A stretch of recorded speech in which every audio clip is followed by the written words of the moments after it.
So this video today is all about resolving complex circuits. So we're going to identify resistors that are in series and resistors that are in parallel and go over the equations for determining equivalent resistance.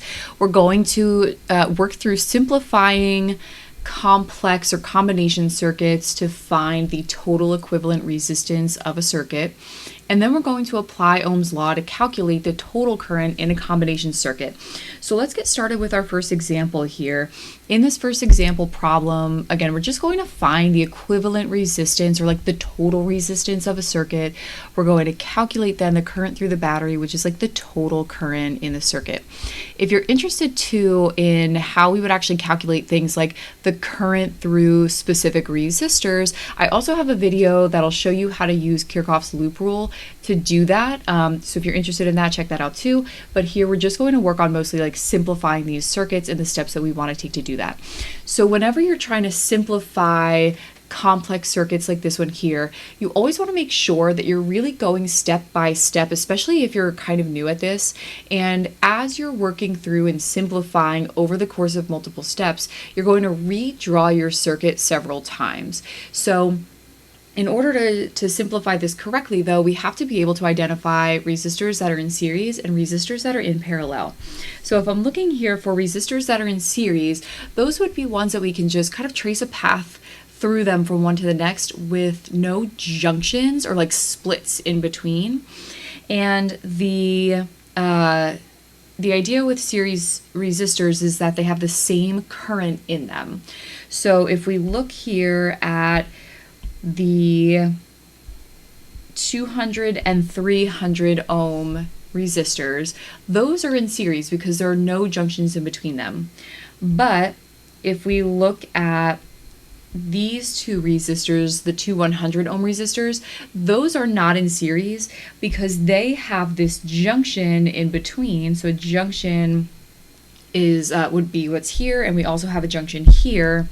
So we have to be careful and look out for that. So with our two resistors in series here, we also have another set of resistors that are in series, which are these two, the 100 and 150. So let's start off by combining our two sets of series resistors for our first simplification step. So I'm going to redraw my circuit here of my 9-volt battery. I'm going to leave this 100 ohm resistor where it's at, but then I'm going to combine here in this first branch the 200 and 300 ohm resistors into a single equivalent resistor. And then at that top branch, I will also simplify those two, the 100 and 150 ohm resistors, into a single equivalent resistor.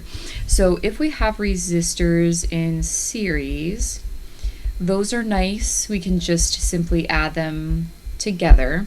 So if I add together here my 200 and 300 ohm resistor, that becomes a 500 ohm resistor here. And if I combine across the top my 100 and 150 ohm resistors, up there we have 250 ohms. So when I'm looking here at my my first step of simplification here, now I want to look again. Do I see anything in series or do I see anything that's in parallel? So these two are in parallel with each other, kind of looks like the rungs of a ladder. And our 100 ohm resistor here is like in series with these two combined, but we can't really do anything with this yet. The first thing that we'll do is combine these two in parallel. So if we have resistors that are in parallel, the way that we're going to combine those is 1 over R1 plus 1 over R2 plus, if there's like a third in parallel, we would add 1 over R3 to the -1 power. So in this case, we'll do 1 over 250 plus 1 over 500 to the -1 power. And if we do that, we get 167. So I'm going to redraw my circuit again with this new simplification. So I have the battery, I have my 100 ohm resistor, and now I have this single equivalent resistor that I got. So here's our equivalent resistor for combining the 250 and the 500 ohm resistors in parallel. So that one is 167. And now we have a very simple situation where we have our 100 ohm resistor and our 167 ohm resistor are in series with each other. So we are down to a single equivalent resistor, and those are in series. So I can simply add those together to get an equivalent resistance for this circuit of 267 ohms. So this question also asks to calculate the current through the battery. So once I have gotten my equivalent resistance for all of the resistors in this circuit, now I can apply Ohm's law and divide that battery voltage by the equivalent resistance and get a current in my circuit here of 0.034 amps. So that would be the current through the battery. All right, so this one was like nothing too complicated. Let's look at one that is just a little bit tougher. So in our second example here, we're going to do the same thing. We'll calculate our equivalent resistance. We'll look for resistors that are in series and resistors that are in parallel and kind of simplify step by step by step. And we'll rewrite along the way. So if I'm looking here, I like to look for series resistors first. You don't necessarily have to, but if I'm looking for series resistors first, I notice here that I have these two in series, and we also have this other resistor over here that is in series with these two. So it doesn't matter that the battery is between them, it just matters that we can trace one continuous path from one resistor through the next and through the third without any branches off in between. So I'm going to start off by combining those three so I can redraw my circuit with my battery, and I'm going to just draw that equivalent resistor right here next to the battery, and we're adding those three all together to get 180 ohms. We didn't do anything with our 60 ohm resistor here in the middle. We still have a 60 ohm resistor here, and we have our other 60 ohm resistors here. So 60, 60. Okay, so the next thing that I can combine here, I'm going to go ahead and combine these resistors up here that are in parallel with each other, and then we'll redraw that. So 1/60 plus 1/60 to the -1 power. There I have 30 ohms here at the top. So again, redrawing here.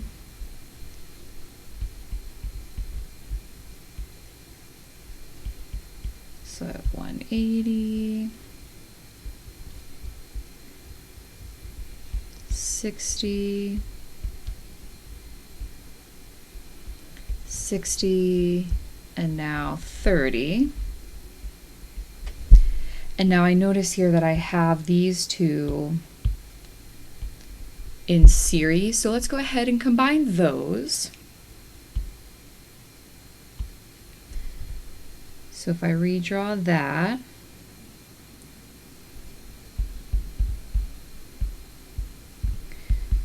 and you'll notice here, as you get more and more practice with these types of problems, you'll be able to combine more and more steps together. But for now, we're going just really, really slow through this, step by step. So 60 plus 30 will give us 90 ohms up here.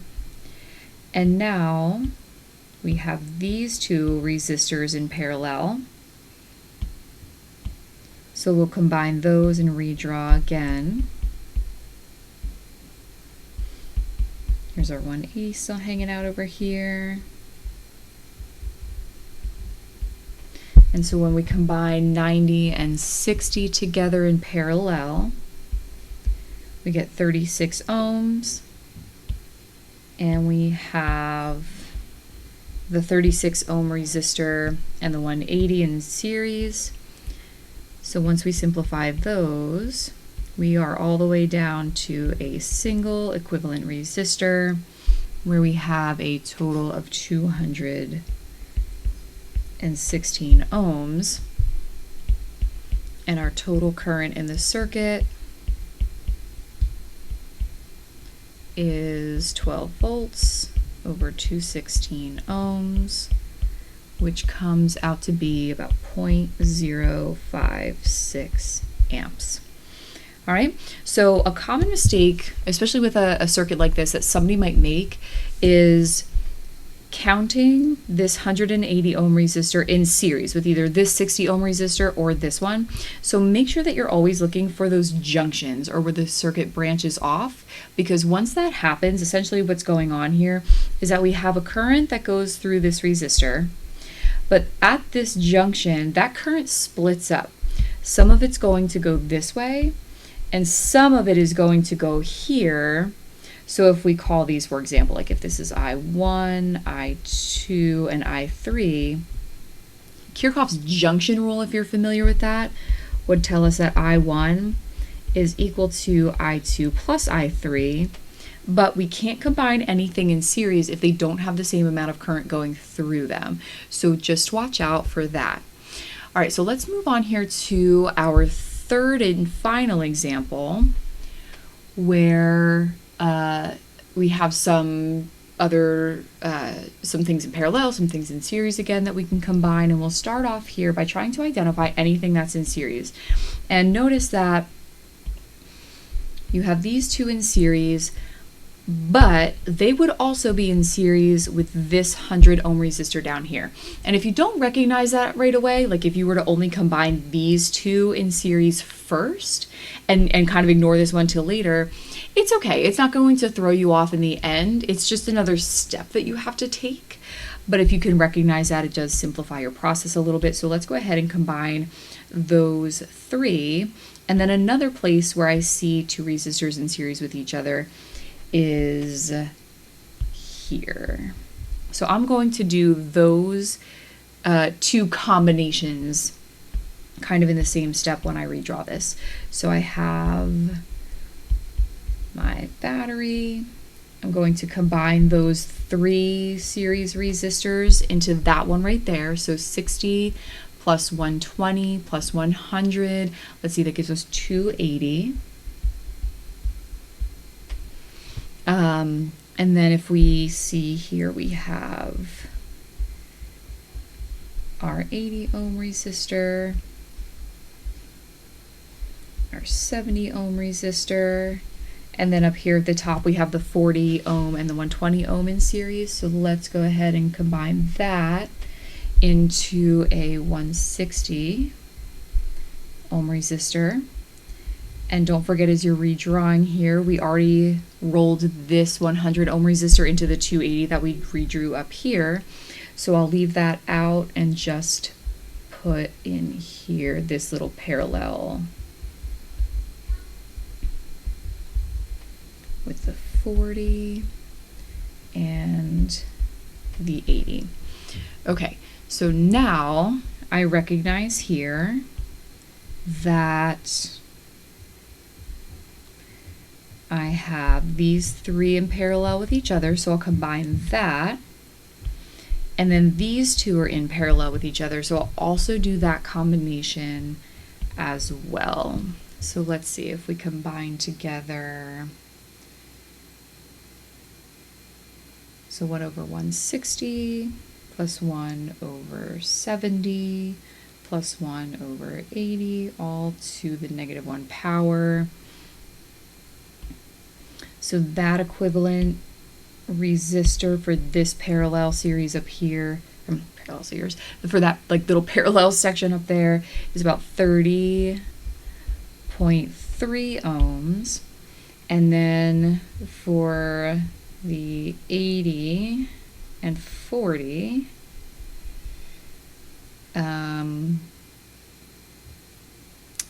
down here, that gives me about 26.7 ohms. So let's go ahead and redraw. So here I have my 280 ohm that I haven't done anything else with yet, but we have simplified that section down to 30.3, and we've simplified this section down here to 26.7. So now I have 3 resistors that are all in series.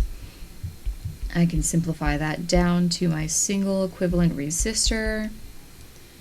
So we have 280 plus 30.3 plus 26.7 to give me about 337 ohms total, with my total current being 12 volts over 337 ohms, or about 0.036 amps. All right, guys, so I hope that helped you out here. I know that it can be a little bit confusing at first because when you look at these circuits, they seem very complex. There's a lot going on, but if you break it down step by step and you make sure that you redraw your circuit through every step that you take, it starts to get a little bit easier, and you'll start to be able to more quickly recognize where you have resistors that are in series and resistors that are in parallel. Just make sure that if you're combining things in series, they have to have the same current through them. That's where mostly where people get a little bit tripped up, so make sure that that is true if you're combining in series. So if you're interested in practice problems like this, problem walkthroughs, or just going over concepts related to DC circuits and other physics concepts, make sure to follow along by subscribing and check out the other videos that I have here for you on this topic, and I'll see you next time.